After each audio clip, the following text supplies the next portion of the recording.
My family always protected my perfect sister while blaming me. This time, I walked away and didn't come back. Throwaway account, because some people in my family treat Facebook like a courtroom, and I'm not interested in another public execution. I don't even know where to start, so I guess I'll start with the truth my family hates the most. I was never the problem. I was just convenient. I'm 27 now, and for most of my life I genuinely believed I was difficult, dramatic, angry, or too much. That's what happens when everyone around you agrees on a version of you that doesn't match reality. You eventually assume they must be right. I have an older sister, Emily, 29. If you've ever heard the phrase golden child, imagine it came to life, learned how to cry on command, and figured out how to ruin someone's reputation without ever raising their voice. That's Emily. From the moment she was born, my parents decided she was fragile, special, sensitive, and I was sturdy, the kind of kid who could handle more, which in our family translated to can absorb blame without breaking the illusion. Emily cried, they rushed. I cried, they corrected. When we were kids, Emily learned early that tears were currency. She could scream at me, insult me, destroy my things, and the moment I reacted, she'd collapse into sobs. That was the signal. That's when my parents entered the room, already knowing who was guilty. It was never her. When I was 8, Emily locked me out of our shared bedroom because I borrowed one of her colored pens without asking. I knocked. I apologized. I begged. She laughed and told me I wasn't allowed back in until I learned respect. When I tried to push the door open, she slammed it back as hard as she could. I lost my balance and fell down the stairs. I broke my arm. Badly. In the hospital, while I sat there crying with my arm in a cast, my mom kept asking what I did to upset Emily. My dad said accidents happen when kids don't respect boundaries. Emily sat in the corner, hugging a stuffed animal, sniffing dramatically. No one asked if I was okay. That was the day something in me quietly cracked. I didn't have the words for it yet, but I understood one thing very clearly. Fairness did not exist in my house. As we got older, it only got worse. Emily became sharp. Not loud. Sharp. She learned how to cut without leaving marks. She'd comment on my weight, my clothes, my friends, always casually, always with a smile. If I reacted, she'd tilt her head and say, "Wow, you're really sensitive today." In middle school, she told people I copied her personality. In high school, she told a guy I liked that I was obsessive and unstable. When I confronted her, she laughed and said she was just warning him. I yelled. She cried. Guess who got grounded? My parents' favorite phrase was, "Why can't you just let things go?" But it was never said to Emily. By 16, I had 2 part-time jobs. I paid for my own clothes, my phone, even groceries sometimes. Emily? She focused on her mental health, which somehow required new clothes, expensive skincare, and constant validation. When I bought my first car, a beat-up, ancient thing that barely ran, I was so proud I cried. Emily asked to borrow it. I hesitated. My parents told me not to be selfish. She crashed it. She told them I pressured her into driving even though she was anxious. They made me pay half the repair costs because family helps family. Emily got a brand new phone because she'd had such a hard week. No apology. No accountability. College was my escape. Or so I thought. I moved out, finally had space, finally breathed. But even from a distance, Emily managed to make everything about her. Every holiday, every family gathering, she arrived with a new crisis. A breakup, a panic attack, a mysterious illness that somehow disappeared when attention shifted away from her. My achievements were always framed as threats. When I got a scholarship, my mom asked me not to talk about it around Emily. When I graduated early, my sister announced at dinner that she felt like a failure compared to me. My parents cried, comforted her. I paid for everyone's meal and went home alone. I started noticing a pattern I couldn't unsee anymore. Emily caused damage. I absorbed consequences. And no matter how quietly I lived, how carefully I spoke, how much I minimized myself, it was never enough. The final betrayal didn't involve yelling, or insults, or tears. It involved a lie told so calmly, so confidently, that for a moment, even I questioned myself. That's where part two begins. Because that was the moment I stopped playing my assigned role. And this time, I didn't come back that I wish I could tell you the breaking point was dramatic. A screaming match. A slammed door. Something cinematic. It wasn't. It was quiet, polite, and absolutely surgical. It happened last year, a few months after I'd finally landed a stable job in another city. Not glamorous, but solid. Rent paid on time. Therapy twice a month. A life that felt like it actually belonged to me. I hadn't told my family much about it. Experience taught me that anything good in my life eventually became a liability. Emily, however, knew everything. She always did. One evening, my mom called me out of the blue. Her voice was tight, controlled, the tone she used when she'd already decided I was guilty but wanted to give me the illusion of defense. She asked, "Is there something you want to tell us?" That question alone made my stomach drop. I said no, asked what was wrong. There was a pause. Then she sighed, deeply, like a martyr. "Emily told us you've been saying some really cruel things about her." I actually laughed. Not because it was funny, but because it was so absurd it felt unreal. "What kind of things?" I asked. Another pause. Longer this time. She said you told people she's unstable, that she lies about her mental health, that she manipulates us. She's devastated. For a moment, I couldn't speak. Because here's the thing. I had said some of those things. In therapy. To my therapist. In confidence. I told my mom that. Calmly. Clearly. She didn't care. Emily, apparently, had screenshots. Screenshots of messages I supposedly sent to mutual relatives. Messages I'd never written. Conversations I'd never had. Entire paragraphs of venom attributed to me, written in a tone I didn't even use. They were fake, and they were good. I asked to see them. My mom hesitated, then said, "Well," Emily deleted them. She was so upset she didn't want to keep looking at them. Of course she did. My dad joined the call. He told me I needed to take responsibility for the damage I'd caused. That Emily was barely functioning. That I'd always had jealousy issues.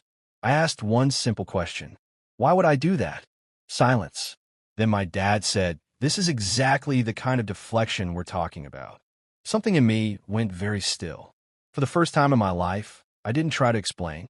I didn't argue. I didn't cry. I didn't apologize for something I hadn't done. I asked another question. "Have you ever considered that she might be lying?" My mom gasped. Literally gasped. "How could you say that about your sister?" And there it was. The final confirmation. Evidence didn't matter. Logic didn't matter. My entire lifetime of being the reliable one, the honest one, the one who paid her own way, none of it mattered. Emily's feelings outweighed facts. I told them I wasn't coming home for the holidays. My mom said, "Don't punish us because you're upset." That sentence changed everything. Because suddenly I saw it clearly. They didn't think they were hurting me. They thought I deserved it. I hung up the phone and sat on my couch for a long time, staring at nothing. My hand was shaking, but my mind felt weirdly calm, like the last puzzle piece had finally snapped into place. A week later, Emily texted me. "I don't know why you're doing this, but I forgive you. I hope one day you get the help you need." I blocked her. Then my mom. Then my dad. Then my aunt, who sent a paragraph about family unity. I didn't announce it. I didn't explain. I just stopped participating. And something unexpected happened. Nothing exploded. The world didn't end. Instead, the noise stopped. No constant anxiety. No walking on eggshells. No rehearsing conversations in my head. No defending my reality. For the first time, I slept through the night. But the peace didn't last long. Because when you remove yourself from a role you were never meant to survive, the people who benefited from it don't quietly accept that. They escalate. And Emily? Emily did not like losing her favorite audience. Part 3 is where things stop being subtle and start getting ugly. That I underestimated what happens when you stop playing your role. I thought going no contact would mean silence. Awkward holidays. Maybe a few passive-aggressive texts I could ignore. What I didn't understand was this. When someone builds their entire identity around being the victim, losing their scapegoat feels like an attack. Emily didn't spiral quietly. She went on a campaign. It started small. Mutual relatives I hadn't spoken to in years suddenly messaged me to check in. Old friends from my hometown viewed my Instagram stories for the first time in forever. Someone I barely remembered from high school blocked me out of nowhere. At first, I thought I was imagining it. Then a cousin accidentally sent me a message meant for someone else. It read, "Yeah, Emily says she finally cut Opie off. Apparently Opie's been lying about her for years. Mental illness is no joke." I stared at my phone until the words blurred. So that was the narrative now. I was the unstable one, the jealous one, the liar who couldn't handle her sister's struggles. Emily, meanwhile, was bravely setting boundaries. The irony would have been funny if it didn't hurt so much. A week later, my boss asked if we could talk privately. I knew. I felt it before he even spoke. He said someone had contacted HR anonymously. They claimed I was emotionally unstable and had a history of harassment toward family members. That they were concerned about my behavior in a professional environment. No proof, no specifics, just concern. I sat there, hands clenched in my lap, trying not to shake. Luckily, and this is important, I had receipts, years of performance reviews, emails thanking me for my work. No complaints, no incidents. HR closed it quickly, but the damage was done. I went home that night and cried harder than I had in years. Not because I missed my family, but because I finally understood how far Emily was willing to go. She wasn't just trying to hurt me. She was trying to erase me. That's when the anger kicked in, not the explosive kind, the cold, focused kind that finally has direction. I didn't retaliate publicly. I didn't blast her online. I didn't send screenshots to relatives or defend myself point by point. Instead, I did something radical. I told the truth, quietly, carefully, to the right people. I started with my therapist, who helped me document everything. Dates, messages, patterns, incidents going back years. Seeing it all written out was horrifying. It wasn't sibling rivalry. It was systematic. Then I reached out to one person I trusted, my aunt on my dad's side. She'd always been kind but distant, like she sensed something was off but didn't know what. I didn't accuse. I didn't rant. I just told her my story. And for the first time in my life, someone didn't interrupt me, didn't defend Emily, didn't minimize. She just listened. When I finished, she said something that still echoes in my head. "I always wondered why you were so quiet. Now I know. Turns out, I wasn't as alone as Emily wanted me to believe." More cracks started forming. Small ones. Questions she couldn't control. Inconsistencies in her stories. People noticing how often she was the common denominator in conflicts. Emily noticed too. She texted me from a new number. "You're really going to destroy this family, aren't you?" I didn't reply. She sent another. "Mom hasn't slept in days because of you." Still nothing. Then the mask slipped. "You think people will believe you? You've always been the problem." That message didn't hurt. It freed me. Because suddenly, it wasn't about proving anything. It wasn't about justice or revenge. It was about survival. I changed my number, locked down my social media, let my workplace know about potential harassment, built walls where there used to be guilt. Emily lost access. And when she did, she panicked. She showed up at my apartment, unannounced, buzzing every unit until someone let her in, standing outside my door, crying loudly enough for neighbors to hear, telling them she was worried about her sister. I watched through the peephole as she performed the role she knew best. And for the first time in my life, I didn't open the door. That was the moment I stopped being afraid of her. But it was also the moment my parents finally got involved directly, and they didn't come to apologize. They came to demand I fall back in line. Why parents showed up 3 days after Emily appeared at my apartment. They didn't call first. They never do when they think they're right. I came home from work and found them waiting in the parking lot like they were staging an intervention. My mom stood with her arms crossed, jaw tight. My dad leaned against their car, already disappointed in me before I'd even said hello. I considered walking past them. I should have. But a lifetime of conditioning is hard to shake, and some part of me still hoped, stupidly, that this time might be different. It wasn't. My mom started immediately. No greeting. No concern for how I was doing. "Emily is falling apart," she said. "She hasn't eaten properly in days." I nodded. Calm. Detached. "I didn't invite her to my apartment," I replied. "She showed up unannounced and harassed my neighbors." My dad frowned. She was worried about you. That word again. Worried. It's amazing how concern always looks like control when Emily does it. I told them she'd contacted my workplace, that she'd lied, that she'd escalated things beyond family drama. My mom shook her head. She would never do something like that. I laughed. I couldn't help it. I have documentation, I said. HR confirmed it. Silence. My dad cleared his throat. Even if she did, don't you think you pushed her to it? There it was. The Olympic-level mental gymnastics. I felt something inside me finally snap. Not into anger, but into clarity. No, I said. I think she did it because she's never been told no in her life. My mom's eyes filled with tears. Real ones this time, I think. Or at least convincing. We didn't raise you to be so cruel. And that's when I realized something important. They weren't here to understand. They were here to restore balance. Emily was distressed. The family system was off. And I was expected, once again, to sacrifice myself so everything could go back to normal. I told them I wasn't coming to family events anymore, that I needed space, that I was done engaging with lies. My dad's voice hardened. So you're choosing this. You're choosing to abandon your family. I looked at him and said the truest thing I've ever said out loud. You abandoned me years ago. I just finally noticed. My mom gasped like I'd slapped her. They left shortly after that. Angry, hurt, righteous. I went upstairs, locked my door, and slid down against it, shaking. I thought that would be the end. It wasn't. Emily went nuclear. Within a week, I was blocked by nearly everyone on my mom's side of the family. Group chats I didn't even participate in exploded with vague messages about toxic people and protecting mental health. Emily posted long, cryptic stories about betrayal, about being the strong one for too long, about finally choosing herself. People praised her bravery. I said nothing. That drove her insane, because silence doesn't give manipulators anything to fight. Then came the email. Not to me, to my landlord. Emily claimed I was emotionally unstable, that I'd had violent outbursts, and that she feared for my safety and others. She framed it as concern. Again, my landlord forwarded it to me, confused and apologetic. That was it. That was the moment I stopped trying to survive quietly. I contacted a lawyer. Not to sue.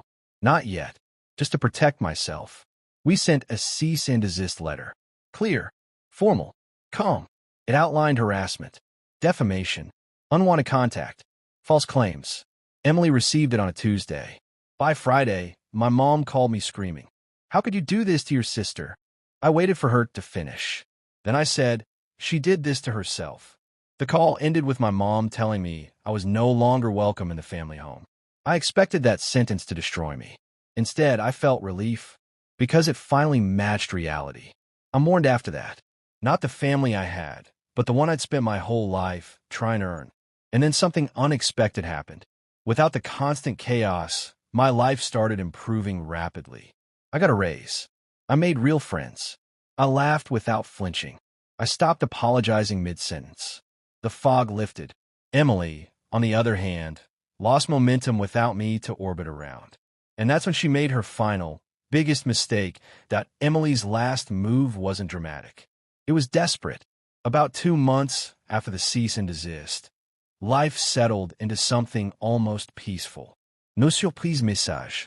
No flying monkeys. No vague Facebook posts about betrayal. Just quiet. That should have been my first warning. Then one afternoon, I got an email from a number I didn't recognize. The subject line read, "We need to talk. This has gone too far." It was from Emily. She wrote like someone auditioning for a redemption arc, said she'd been confused, that therapy had helped her see things differently, that she wanted to clear the air and finally heal as sisters. She even apologized. Not a real one, no specifics, no accountability, but just polish enough to sound convincing. Olmi would have jumped at it. Numi forwarded it to my lawyer and didn't respond. 3 days later, my aunt, the one who'd listened, called me. She sounded shaken. "I think you should know," she said carefully. "Emily told the family you admitted everything, that you confessed to lying. She said you're threatening legal action to silence her." I closed my eyes. So that was the play. If she couldn't control me, she'd rewrite the ending. Except she forgot one thing. I wasn't a scared kid anymore. I sent my aunt the documentation, the letter, the emails, the timeline, the HR report, the landlord email, everything. She went quiet. Then she said, "Oh." That one word was louder than any apology I'd ever wanted. Turns out, when people finally see the full picture, not the curated victim performance, but the pattern, things change fast. Questions spread. Doubts followed. Stories stopped lining up. Emily was asked, gently at first, to explain inconsistencies. She didn't handle it well. She cried, accused, deflected, claimed betrayal, claimed stress, claimed everyone was against her. For the first time in her life, it didn't work. My parents called me one last time, not to apologize, to negotiate. They asked if we could move forward without digging up the past, if I considered dropping the legal boundary for the sake of peace. I said no. Peace built on my silence was never peace. That was the last conversation we ever had. Emily spiraled after that. Not publicly, quietly. Lost friends, lost credibility, lost the narrative. I didn't celebrate. I didn't feel victorious. I felt free. Here's the part people don't talk about enough. Walking away doesn't feel powerful at first. It feels like grief. I grieve the parents I wished I'd had, the sister I deserved, the childhood that could have been safe. But on the other side of that grief was something better than justice. It was self-respect. I stopped shrinking, stopped explaining, stopped defending my reality to people committed to misunderstanding it. I built a life that didn't require permission. And the strangest part? Without me to blame, my family had to face themselves. I don't know what they did with that. I don't care. If you're reading this and you're the difficult one, the problem, the one always asked to be bigger, quieter, more forgiving, hear this. Sometimes the bravest thing you can do isn't fighting back. It's walking away and not coming back. I didn't lose my family. I lost my role, and that saved my life.